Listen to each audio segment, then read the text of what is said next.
We're at the woodshop, I should say. And here's our honeybees. And fortunately, we had some come back. They all died, but we got a stray hive come back, take ownership of this one. And if we stand here, we should be able to see one run in here, fly in. Oh, there goes one out. This one seems to another one out. Well, pretty much they're going out now. It's pretty early in the morning, about 8. And here's what we're working on. So we put the shop too close to the bank here, and leaves kept blowing in and rotting out the bottom. So we're gonna be taking care of that. Next year is my goal on this one. But to prep, we're starting to remove this bank here. So we already cut it back a good 2 feet, and we're going another 6 or 8 inches here. And it's on shale. You can see how the shale is. And when we hit right here, underneath those stone, there was like a void. Now I pulled them out again just to see how big a void it was. It really doesn't appear to be much, but we're going to use it as a natural dry well. Because I have noticed that when it rains really hard, this gets kind of full here.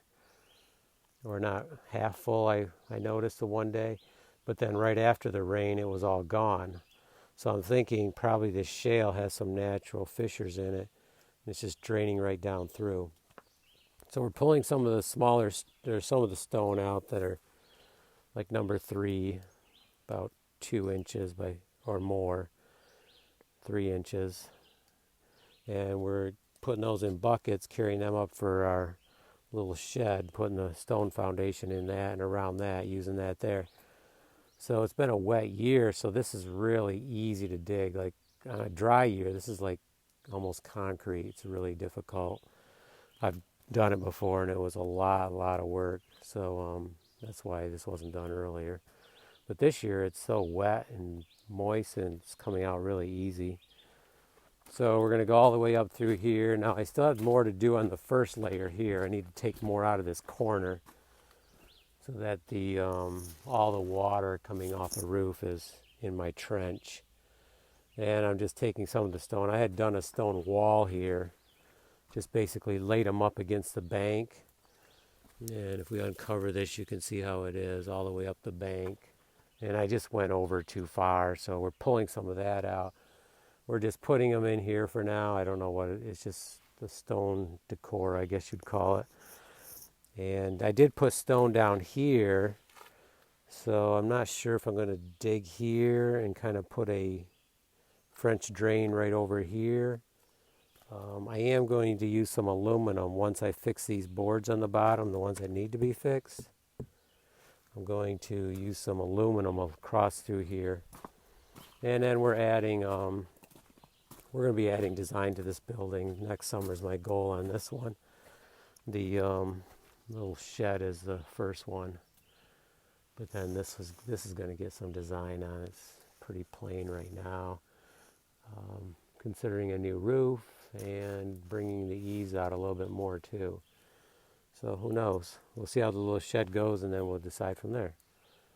So back to it. I got to go dump this. Oh, and then this we're using on the back here, because all the dirt, to clear this out for the wood shop here, we'll walk over there. All this dirt, because this is a hillside right up to about right here. And right in this area, this is where the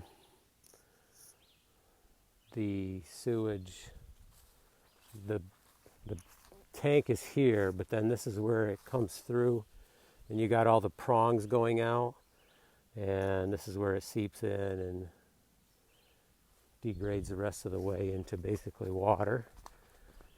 But all that dirt where the wood shop is, all that hillside came over here to build this up. Well, the problem is after 30 years, it's caved in more, and our stone fence has taken it down.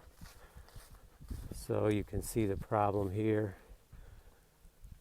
We had to fill in, and that's what we're using that bank for. We're filling in here, pulling that, and repiling it into this. So we're trying to bring it up higher, so if it sinks, which it will some, we'll have a nice fence all the way over to our barbecue area.